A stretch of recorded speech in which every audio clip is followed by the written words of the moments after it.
Nabi bertanya kepada sahabat, para malaikat kuat imannya karena dia tahu kemahakuasaan Allah. Kemudian siapa lagi? Para nabi dan rasul diuji makin hebat imannya, dikasih nikmat makin bersyukur dia.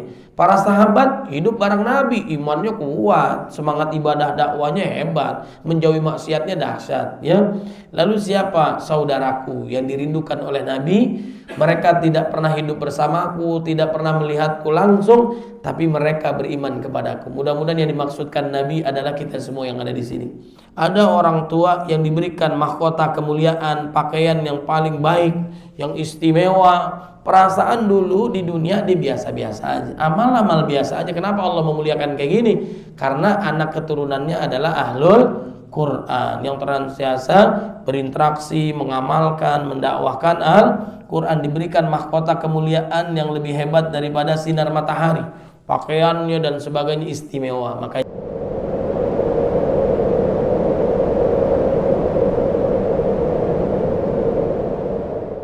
baginda Nabi kedatangannya sudah diketahui di zaman Nabi Isa alaihissalam. Betapa bahagianya Nabi Isa kedatangan Nabi, padahal 600 tahun sebelumnya. Dalam surat As-Saff ayat yang ke-6, wa mubasysyiran bi rasuli ya'ti min ba'di ismuhu Ahmad. Muhammad artinya terpuji karena teruji. Muhammad paling dipuji oleh Allah dan makhluk Allah Subhanahu wa taala. Muhammad terdiri dari 4 huruf, tersebar dalam 4 surat dan 4 ayat yang berbeda. Di dalam surat Al-Imran, wa ma Muhammadun illa rasulun qad khalat min qablihi ar-rusul. Di dalam surat Al-Ahzab, ma kana Muhammadun aba hadim min rijalikum walakin Rasulullah wa khataman nabiyyin. Di dalam surat Muhammad, walladzina amanu wa amilus shalihat wa amanu bima nuzzila ala Muhammad. Di dalam surat Al-Fath, Muhammadur Rasulullah walladzina ma'ahu asyidda'u 'alal kuffar ruhama'u bainahum. Kemudian hanya satu Ahmad di dalam surat As-Saff, dimaksudkan adalah Muhammad. Ahmad artinya adalah orang yang paling banyak mengingat Allah, orang yang paling banyak memuji Allah Subhanahu wa taala. Sudah seyogianya orang yang sering muji dipuji oleh Allah Subhanahu wa taala. Ahmad secara ruh lebih dahulu baginda Nabi diciptakan dibandingkan Nabi dan Rasul yang lain, dan Nabi sudah viral di karangan para Nabi dan Rasul sebelumnya. Secara jasad Muhammad terakhir diciptakan oleh Allah dibandingkan para Nabi dan Rasul. Dialah Sayyidul Anbiya, Imamul Mursalin, Khataman Nabiyyin, ya, penghulunya para Nabi dan Rasul, imamnya para Nabi dan Rasul, penutupnya para Nabi dan Rasul. Saking mulianya baginda Nabi, Allah mengangkat namanya. Wa rafa'na laka dzikrak. Apa-apa yang sudah diangkat oleh Allah, tidak ada satu makhluk pun yang mampu bisa merendahkannya. Apa yang diperintahkan Allah sama dengan yang diperintahkan Nabi. Apa yang dilarang Allah sama dengan yang dilarang Nabi Muhammad sallallahu alaihi wasallam. Ya ayyuhalladzina amanu atiullaha wa atiur rasul wa ma atakumur rasulu fakhudhuhu wa ma nahakum anhu fantahu. Siapa yang taat kepada Nabi termasuk taat kepada Allah. May yuti'ir rasula faqad ata Allah wa may yuti'illaha wa rasulah. Siapa yang taat kepada Allah, kepada Rasulnya, wa yakhshallah, takut kepada Allah, wa yattaqi, bertakwa kepadanya, faulaika humul faizun, mereka yang menang. Maka baginda Nabi Muhammad sallallahu alaihi wasallam juga dijadikan teladan buat kita semua. Laqad kana lakum fi rasulillahi uswatun hasanah, teladan terbaik dunia akhirat. Saking mulianya baginda Nabi, Allah memuji ciptaannya sendiri. Wa innaka la'ala khuluqin azim, engkau mempunyai budi pekerti yang sangat agung, sangat istimewa. Ini menjadi bukti bahwa baginda Nabi adalah al-insanul kamil, manusia sempurna, nggak sama dengan kita. Sempurna, dimuliakan dunia akhirat, maksum, terlindung dari dosa, udah pasti masuk ke dalam surganya Allah Subhanahu wa ta'ala. Abu Lahab, bapak-bapak kenal gak Abu Lahab? Itu namanya Abu Janda kali ya. Kalau Abu Lahab kita nggak lihat secara wajahnya, tapi kita tahu secara sirahnya. Ya, termasuk disebutkan di dalam surat Al-Masad ya. Beliau ini selalu mencegah dakwah Nabi. Dia paman Nabi dan bibinya istrinya Ummu Jamil juga senantiasa mencegah dakwah Nabi, tidak mau beriman, mengingkari ayat Allah Subhanahu wa taala, kelak dua-duanya dimasukkan ke dalam neraka. Wa mara'atuhu hammalatal hatab fi jidha hablum mim masad. Dua-duanya masuk neraka. Namun saat kelahiran baginda Nabi, karena memang dia pamannya, betapa bahagianya Abu Lahab, senangnya luar biasa, sehingga beliau ini memerdekakan seorang hamba sahayanya namanya Thawbah. Thawbah ini adalah ibu susuannya pertama baginda Nabi Muhammad sallallahu alaihi wasallam, yang menyebabkan karena hal itu Allah Subhanahu wa taala dalam riwayat Imam Bukhari meringankan siksaannya Abu Lahab setiap hari Senin. Itu karena kebahagiaannya lahirnya baginda Nabi. Apalagi kita orang beriman, kelahiran Nabi, kedatangan Nabi, kita harus bahagia dan senang. Itu perintah Allah. Ini rahmat dari Allah. Qul bi fadlillahi wa bi rahmatihi fabidzalika falyafrahu huwa khairum mimma yajma'un. Yang dimaksudkan rahmat di sini selain iman dan Islam adalah kedatangan Nabi Muhammad sallallahu alaihi wasallam. Allah mengutus Nabi sebagai rahmat untuk semesta alam. Wa ma arsalnaka illa rahmatan lil alamin. Qad ja'akum minallahi nurun wa kitabun mubin. Telah datang dari Allah cahaya, sang cahaya dan Quran. Siapa yang dimaksudkan sang cahaya di sini adalah baginda Nabi Muhammad sallallahu alaihi wasallam. Dengan kebahagiaan kita diutusnya Allah, utusnya Nabi Muhammad SAW oleh Allah Subhanahu wa taala, mudah-mudahan dosa kita diampuni oleh Allah Subhanahu wa taala dan memudahkan kita masuk ke dalam surganya Allah insyaallah. Lalu sahabat bertanya kepada Aisyah, istri baginda Nabi Muhammad SAW, bagaimana akhlak Nabi? Ya, dia menjawab dengan cepat, dia tanpa dipikir panjang, dia yang dia rasain, saksinya di dalam rumah. Ya, karena khuluqul Quran, akhlak Nabi adalah Al-Quran. Jadi kalau pengen tahu kepribadian Nabi, maka baca Quran. Kemudian apa yang diperintahkan Allah semua di dalam Al-Quran, semuanya dikerjakan Nabi. Apa yang dilarang oleh Allah, semuanya ditinggalkan oleh Nabi Muhammad sallallahu alaihi wasallam. Walaupun ada yang bilang kita dengan Nabi bedanya sedikit, ya. Nabi makannya sedikit, minumnya sedikit, tidurnya sedikit. Kalau kita sedikit-sedikit makan, sedikit-sedikit minum, sedikit-sedikit zikir-zikir, nunduk-nunduk, nyender. Kena AC lama-lama tidur, bangun-bangun udah isya. Cepat banget Ustaz ceramahnya ya. Mudah-mudahan yang tidur husnul khotimah. Jadi bangun tuh ya. Kalau kita tidur peluangnya ada dua. Allahu yatawaffal anfusa hina mautiha wallati lam tamut fi manamiha. Allah tahan nyawa kita, berarti kita nggak balik lagi. Itu seperti Ibu Marisa Haq, tidur nggak balik lagi. Kemudian kalau Allah lepaskan nyawa kita saat tidur, berarti Allah masih memberikan kesempatan kita hidup. Alhamdulillahilladzi ahyana ba'da amatana wa ilaihin nusyur. Makanya khutbah Jumat ada yang menganjurkan lebih baik panjangin khutbahnya supaya jamaahnya tidurnya agak lama ya. Bangun-bangun kakinya kram ya. Kalau khutbah nikah buruan. Selain pengantinnya nggak sabar ya, dan juga undangannya juga udah pada lapar ya. Nah gitu kira-kira. Jamaah yang dimuliakan oleh Allah Subhanahu wa taala, semakin kita gali kepribadian Nabi, semakin jauh kita dengan Nabi Muhammad sallallahu alaihi wasallam. Bahwa Nabi mencintai umatnya istimewa, luar biasa, sayang dia kepada kita. Laqad ja'akum rasulun min anfusikum azizun 'alaihi ma 'anittum harisun 'alaikum bil mu'minina raufur rahim. Singkat saja, saat dulu peristiwa Nabi hijrah, tahun duka cita Amul Huzni namanya, tahun ke-10 kenabian, Nabi ditinggalkan istrinya yang paling disayang, pamannya yang disayang. Kemudian Nabi hijrah ke Taif, ke Bani Thaqif. Udah ada yang pernah ke Taif? Alhamdulillah, bagi yang belum mudah-mudahan diberikan kemudahan oleh Allah SWT. Lagi haji umrah 100 kilo dari Mekah sampai ke Taif, naik ke atas tuh ya. Itu Nabi dulu bukan disambut tapi disambit, dilukai, diusir, dihinakan sampai Nabi luka. Bedanya dengan Nabi dan Rasul yang lain, bisa diazab itu oleh Allah Subhanahu wa taala. Nabi dan Rasul doa, diselamatkan, habis itu kaumnya rata dengan tanah. Justru Nabi mendoakan kaumnya, Allahumma hdi qaumi fa innahum la ya'lamun. Ya Allah, berikanlah hidayah kepada mereka, sungguhnya mereka tidak tahu. Apa yang terjadi 100% sekarang di Taif semua beriman kepada Allah. Akhlak Nabi, doa Nabi, hidayah Allah Subhanahu wa taala. Kemudian dalam peristiwa Isra Mi'raj, Nabi berjumpa dengan Allah. Diabadikan dalam salat kita. Allah memberikan salam kepada Nabi, Assalamu alayka ayyuhan nabi. Keselamatan untukmu wahai Nabi.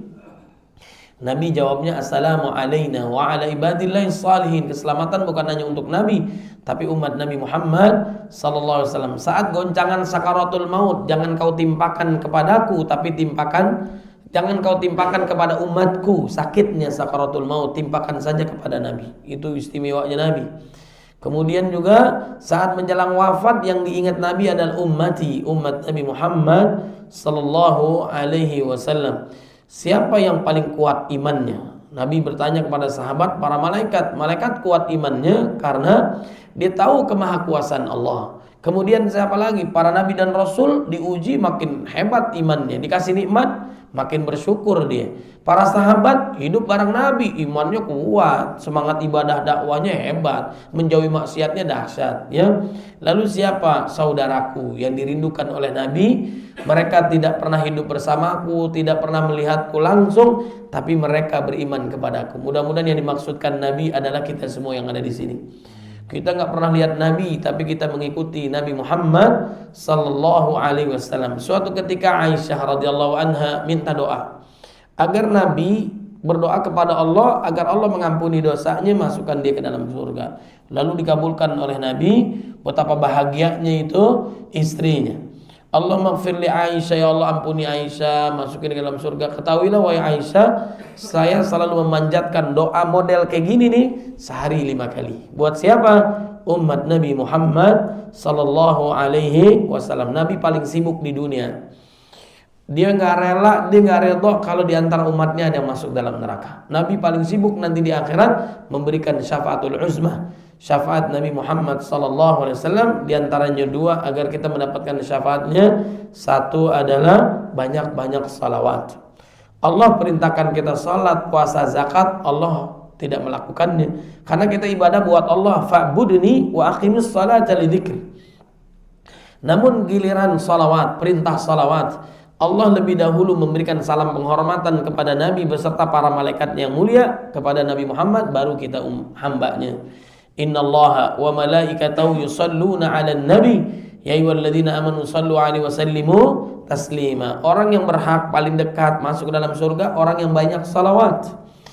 Kemudian orang yang rugi, celaka, kata malaikat Jibril alaihissalam, kalau disebut nama Nabi dia tidak mau bersalawat kepada Nabi, dan diaminkan oleh baginda Nabi Muhammad sallallahu alaihi wasallam. Yang kedua adalah ikutilah sunnah Nabi Muhammad sallallahu alaihi wasallam tadi dalam surah Al-Ahzab ayat 56, kemudian dalam surah Al-Imran ayat 31 ya, qul in kuntum tuhibbunallaha fattabi'uni yuhibbukumullahu fir lakum dzunubakum. Jika kalian mencintai Allah maka ikutilah Nabi Muhammad sallallahu alaihi wasallam, niscaya kalian dicintai oleh Allah, disayang oleh Allah, diampuni oleh Allah Subhanahu wa taala ya. Banyak diantara sunnah Nabi Muhammad sallallahu alaihi wasallam dalam muamalah ya, kemudian dalam ibadah, kemudian juga dalam akhlak, dalam memimpin negara, memimpin keluarga, banyak sunnah Nabi Muhammad sallallahu alaihi wasallam. Baik, itulah singkat Nabi Muhammad SAW penuh dengan keberkahan. Kemudian yang ketiga adalah Al-Quran ini diberikan kepada sebuah kota. Berubahlah kota itu menjadi kota yang mulia, penuh dengan cahaya. Madinah Al-Munawwarah, Mekah Al-Mukarramah. Salat di Al-Aqsa, sekali salat pahalanya berapa? Kalau di rumah 1, di sini 25 sampai 27. Orang 25, 27 derajat, atau yang dimaksudkan 25 atau 27 kali dibandingkan di rumah. Makanya berkahnya di masjid begitu. Semakin banyak semakin berkah. Kita ditanggung oleh imam. Imam kekurangannya tanggung sama makmum. Pahalanya paling banyak masjid, siapa yang paling banyak? Yang paling banyak imam. Imam kalah banyak sama muazin. Imam terima beres, muazin dipanggil tuh semua. Yang paling banyak pahalanya yang punya imam, yang punya muazin, yang punya masjid, yang bantuin di masjid. Nih para donatur, masya Allah, mudah-mudahan seluruh amal kita diterima oleh Allah Subhanahu Wa Taala. Nah kalau di Al-Aqsa berapa pahalanya? Berapa di Al-Aqsa sekali sholat? Ada yang bilang 2,5, dia 500 dan sebagainya ya. Kemudian kalau di Madinah sekali sholat 1.000 pahalanya sekali sholat di Masjidil Haram berapa? 100.000 sholat sekali itu pahalanya 100.000.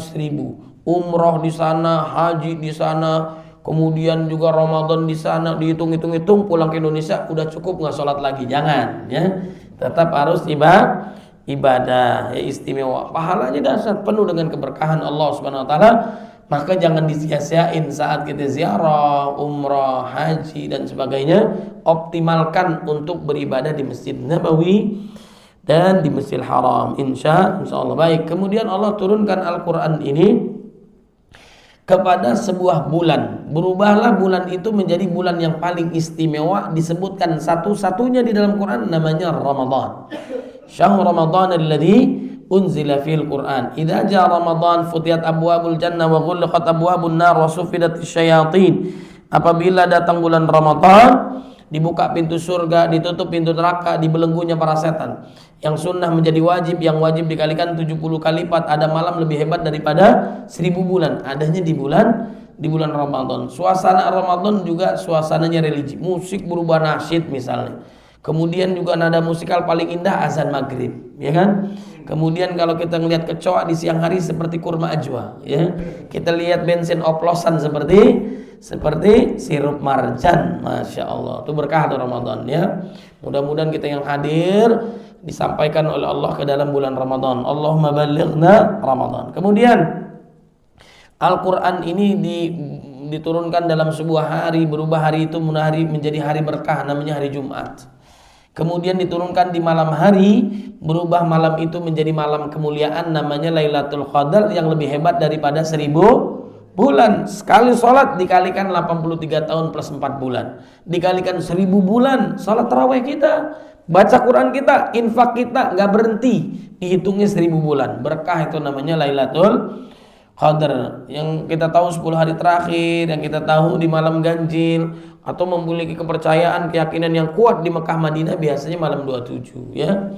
Wallahu a'lam bishawab. Nah, kemudian Al-Qur'an ini manakala diberikan kepada keluarga, kepada umat jadilah di umat yang terbaik. Kuntum khaira ummah ukhrijat linnas ta'muruna bil ma'ruf wa tanhauna 'anil munkar. Kita menjadi umat yang terbaik nih dibandingkan umat yang lain. Kita umat terbaik karena Quran, karena umat Nabi Muhammad sallallahu alaihi wasallam, dan menegakkan amar ma'ruf nahi munkar, menjadikan Quran sebagai pedoman. Kemudian kalau diberikan kepada keluarga, kepada seseorang, kepada individu, ini Al-Quran, jadilah dia keluarganya Allah di muka bumi. Inna lillahi min ahlina minan nas man hum ya Rasulullah hum ahlul Quran khasatuh. Sungguhnya Allah memiliki keluarga di muka bumi. Siapa mereka ya Rasul? Mereka adalah ahlul Quran. Nah, yang menjadi pertanyaannya, bagaimana caranya kita menjadi generasi Qurani, ahlul Quran? Di antaranya, singkat saja, yang pertama adalah ada 8M. Saya punya konsep itu ada 8M. Kira-kira interaksi kita dengan Quran, M yang pertama apa? Ada yang bisa nebak?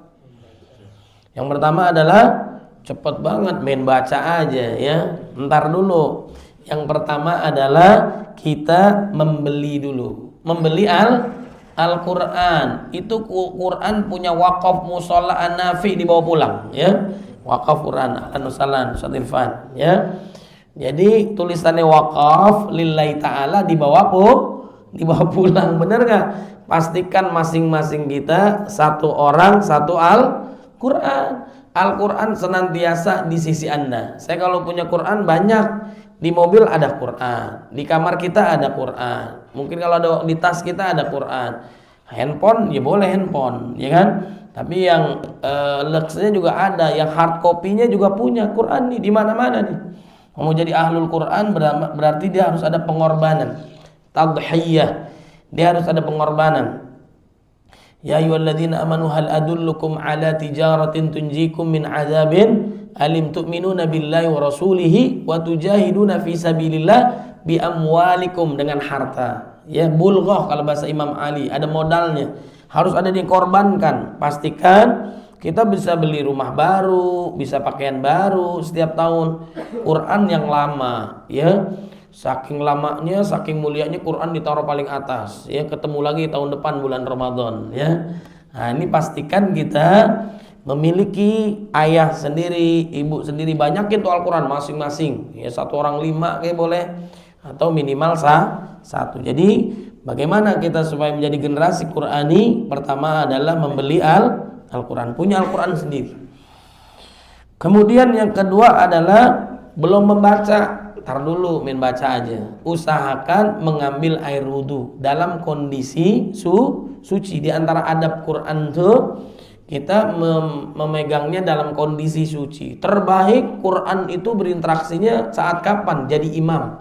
Saat sholat itu paling istimewa. Baca Quran paling dahsyat adalah saat dia membacanya dalam kondisi sholat. Kalau nggak hafal boleh baca Quran, boleh. Pakai handphone boleh nggak? Boleh. Tapi WA-nya matiin dulu. Nanti ada yang masuk kita jawab lagi. Sebentar lagi sholat, batal. Ya.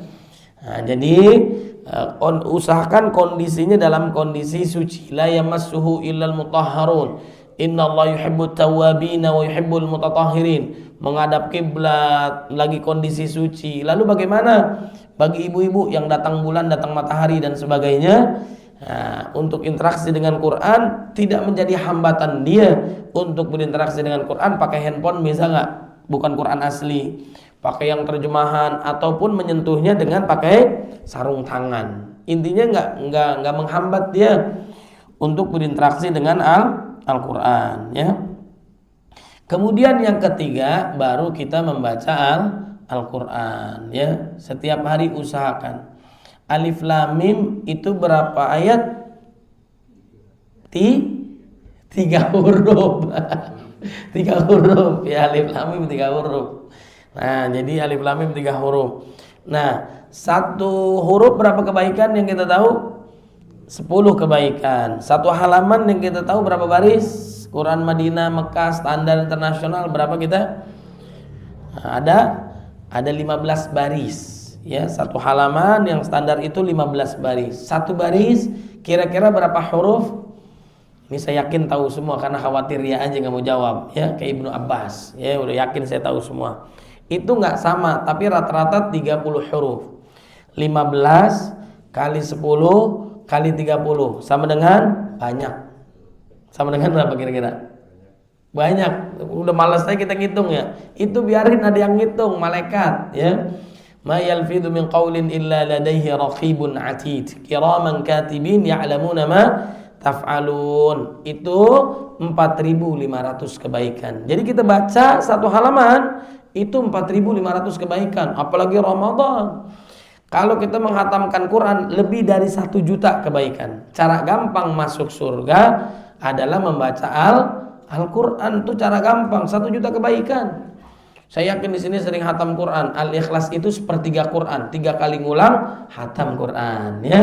Al-Ikhlas. Kita paling ikhlas kalau imam kita sering-sering baca surat Al-Ikhlas. Kayak tadi tuh kita ikhlas banget tuh kalau imam baca surat Al-Ikhlas. Nah, jadi faman ya'mal mithqala dzarratin khairan yarah wa man ya'mal mithqala dzarratin syarran yarah. Banyak sedikit Allah balas. Kebaikan atau keburukan. Fama man thaqulat mawazinu fa huwa fi 'ishatir radiyah wa amma man khaffat mawazinu fa ummuhu hawiyah ma adraka ma hiya narun hamiyah. Orang yang berat amalnya, kebaikannya banyak, maka dia akan masuk ke dalam surga. Orang yang ringan amal ibadahnya, dosanya banyak, dimasukkan ke dalam neraka yang sangat panas. Walaupun kita masuk surga bukan karena amal, tapi karena rahmat Allah, mengejar rahmat Allah dengan cara beramal. Wa atiullaha war rasula la'allakum turhamun. Maka cara gampang kita masuk surga baca Quran. Sehari kalau bisa 1 juz. Apalagi usia yang 40, udah 50, 60 dan sebagainya, kalau ada waktu, ada kesempatan Bapak Ibu, ba'da maghrib biasa sebulan sekali atau kajian sepekan sekali, atau yang udah bisa lawang setiap hari, ba'da maghrib nggak usah pulang, ngaji. Habis maghrib ngaji. Habis subuh kalau emang bisa sebulan sekali, udah bisa sepekan sekali waktu libur, atau setiap harinya bisa berangkat siangan dikit, syuruk sekarang 5:30, jauh masih lama ya kan. Nah, itu kira-kira setengah jam tuh bisa menghatamkan Quran 1 juz yang lancaran dikit. Yang nggak lancar pahalanya lebih banyak. Betul nggak? Coba diajarin sama gurunya. A'udzu, udah berapa kali tuh ya. Justru yang nggak lancar pahalanya lebih banyak. Falau ajron, 2 kali lipat. Namun bagi mereka yang lancar bacaannya bagus bersama para malaikat yang mulia. Al-mahiru bil Quran, bukan mahir zen ya. Mahiru bil Quran ma'as safaratil kiramil barah. Ba'da maghrib jangan pulang. Habis subuh sampai suruk, zikir, maksurat, sugro, kubro, asmaul husna, baca doa, ngaji, baca Quran, paksain. Kalau nggak bisa 1 juz, setengah juz, nggak bisa 1 lembar, nggak bisa 1 halaman, nggak bisa 1 ayat, nggak bisa gali kubur, ya. Dosa apa yang menyebabkan hati kita keras, tidak mau membaca Quran. Baik. Kemudian yang keempat adalah menghafal Quran, ya. Orang yang di dalam dadanya ada hafalan Quran berarti dia ahli ilmu. Bal huwa ayatun bayyinatun fi suduril ladzina utul ilm. Orang yang di dalam dadanya nggak ada hafal Quran seperti rumah tanpa penghuni, kosong, kotor. Innal ladzi laisa fi jawfi syai'un minal Quran kal baitil kharib. Ya, maka hafalan kita dinaikin sedikit-sedikit, jangan trikul mulu, benar nggak? Al-Ikhlas, Al-Falaq, An-Nas, ya kan? Walaupun sekarang calon mertua seneng ya mantunya itu yang banyak hafalannya. Diseleksi tuh ada 3 orang. Kamu namanya siapa? Nama saya Al-Kautsar, ya. Berarti bisa surat Al-Kautsar, baca lancar. Kamu siapa namanya? Nasr, bukan Nasr Jamil ya. Baca surat Idza jaa nasrullahi wal fath. Yang ketiga, kamu namanya siapa? Saya namanya Ali Imran, biasa dipanggil Kulhu ya. Biasa dipanggil Kulhu. Jadi harus ditingkatin. Nanti nih Bapak Ibu nih, nanti umur kita lama-lama naik, fisik kita lama-lama naik, memori kita lama-lama berkurang. Benar nggak? Itu bisa kemungkinan kalau nggak rajin fisik, olahraga, makan dijaga, paham dah Bapak Ibu ya. Kemudian bisa namanya pikun. Bagaimana supaya menghindari pikun? Walaupun hadisnya lemah, dhaif ya. Para penghafal Quran kagak bakal yang namanya pikun. Gimana pikun? Orang dia mengulang terus hafalannya setiap hari. Bapak Ibu yang gak hafal an-naba sekali, dia bisa 10 kali, dia ngulang, ditarik terus memorinya. Makanya bapak-bapak yang udah pensiun nih, jangan aktivitasnya berhenti, sakit, stroke, jantung, aktivitas jalan terus. Mau olahraga, mau baca buku, aktivitas yang tipis-tipis dah, jangan terlalu berat ya. Begitu juga dengan berinteraksi dengan Quran, ngafalin. Nabi kan ngafalin Quran di atas 40 tahun. Sahabat juga mu'alaf kan? Sahabat kan baru pada masuk Islam kan? Belakangan dia. Nah, nggak ada kata terlambat. Hafalin 1 ayat, 2 ayat. Ada orang hafalan tuh ada 4 tingkatan nih. Cepat hafal, lupanya susah. Itu Imam Bukhari, Imam Syafi'i. Cepat hafal, cepat hilang. Lambat hafal, lambat hilang. Nah, kita yang 4 nih. Lambat hafal, cepat. Nah, itu udah paham kita tuh ya.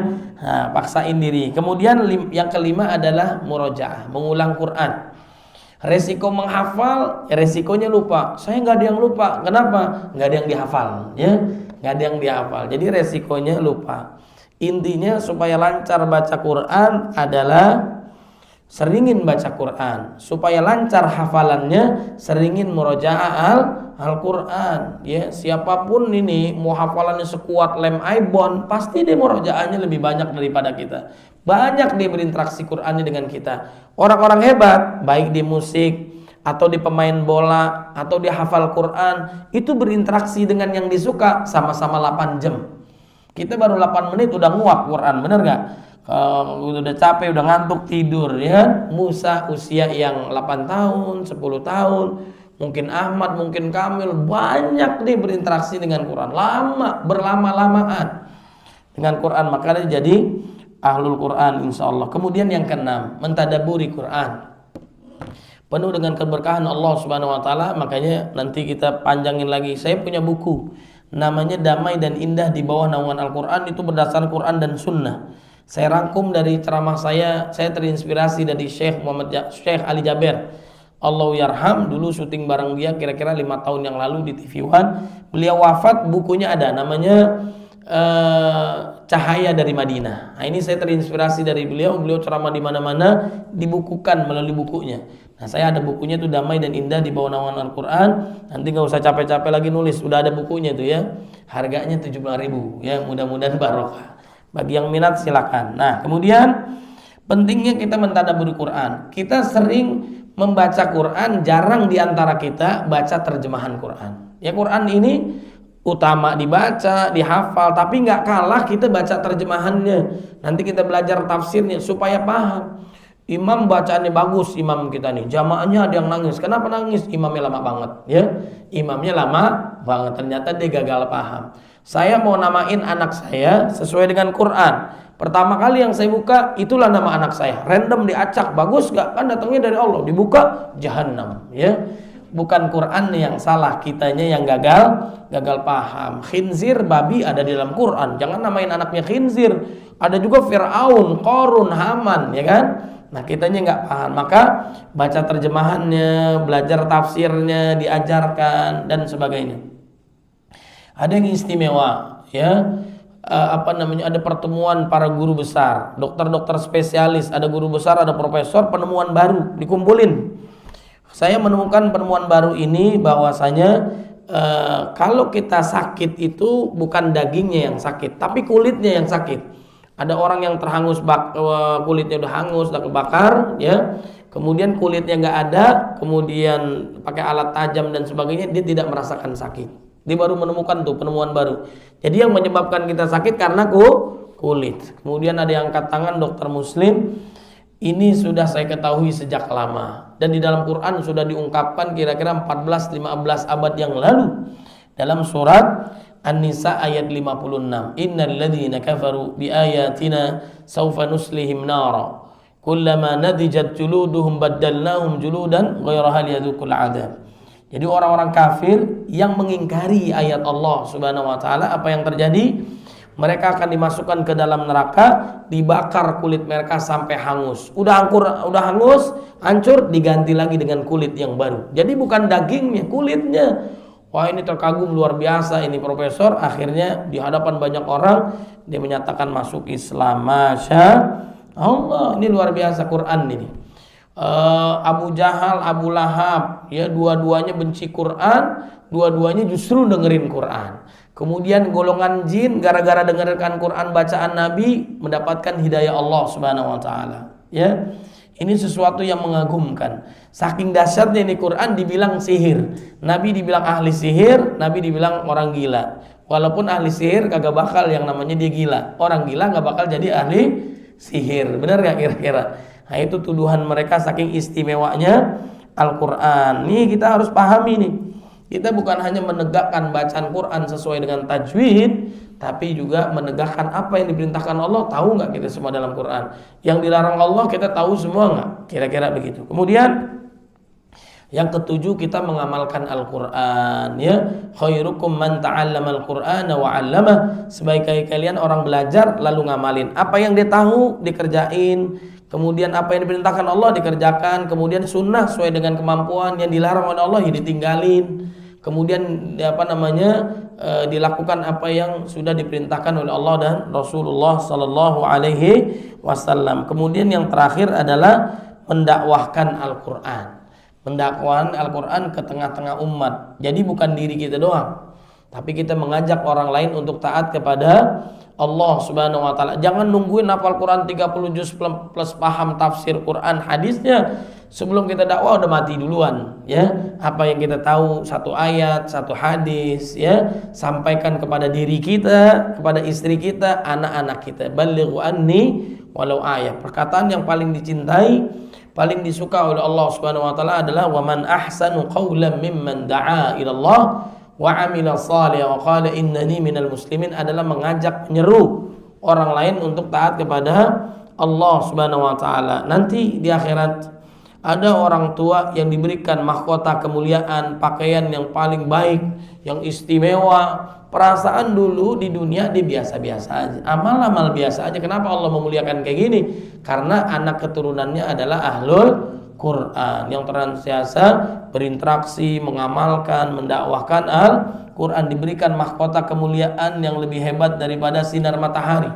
Pakaiannya dan sebagainya istimewa. Makanya bentuklah anak didik kita menjadi generasi Qurani. Bapak Ibu mau nggak anaknya soleh dan solehah? Ada yang jawab nih? Gampang ya, anaknya Fatimah ganti solehah namanya ya, ganti Ahmad ganti soleh, jadi soleh solehat ya. Bukan kayak gitu, tapi dimulai dari bapak ibu yang soleh dan solehah. Kita muhasabah diri kita dulu, hisab diri kita dulu, perbaiki suaminya dulu, perbaiki istrinya dulu, nanti otomatis anaknya akan mengikuti. Inna waliyallahu alladzi nazzalal kitab wa huwa yatawallas salihin. Maka kita mulai dulu, kita baca Quran, kita rajin ibadah, kemudian kita mengikuti sunnah Nabi Muhammad SAW, maka anaknya akan mengikuti. Ya, doa orang tua kepada anak mustajab, seperti doanya Nabi kepada umatnya. Ya, berbakti kepada orang tua, doa kita mustajab. Ada dua nih terakhir, abang yang mau pulang karena udah isya. Ya, bagaimana supaya doa kita cepat dikabulkan oleh Allah? Syaratnya ada dua. Wa idza sa'alaka ibadi anni fa inni qarib ujibu da'watad da'i idza da'an falyastajibu li wal yu'minu bi la'allahum yarshudun. Jikalau hambaku bertanya kepadamu wahai Muhammad, katakanlah bahwa sungguhnya aku amatlah sangat dekat. Bahkan dalam ayat yang lain, wa nahnu aqrabu ilaihi min hablil warid. Allah lebih dekat daripada urat leher. Saat kita berjalan Allah berlari, saat kita berlari Allah terbang menghampiri hambanya. Nah, syaratnya ada dua agar doa kita dikabulkan oleh Allah. Falyastajibu li wal yu'minu bi la'allahum yarshudun. Satu, cepat merespon panggilan Allah. Salat, puasa, zakat, haji. Ini cepat, wajib maupun sunnah.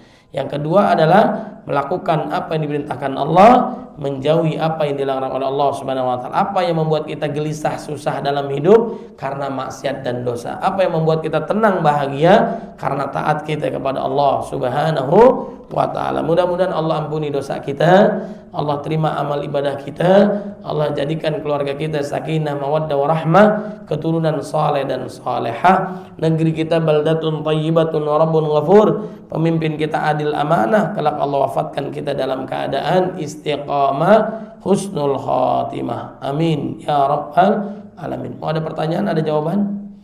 Dicukupkan Ustaz Irfan? Cukup? Ya, kelihatannya kalau diem tuh ada dua, paham banget sama ngantuk banget ya. Subhanakallahumma bihamdika asyhadu an la ilaha illa anta astaghfiruka wa atubu ilaik. Mohon maaf lahir batin, mudah-mudahan bermanfaat. Assalamualaikum warahmatullahi wabarakatuh.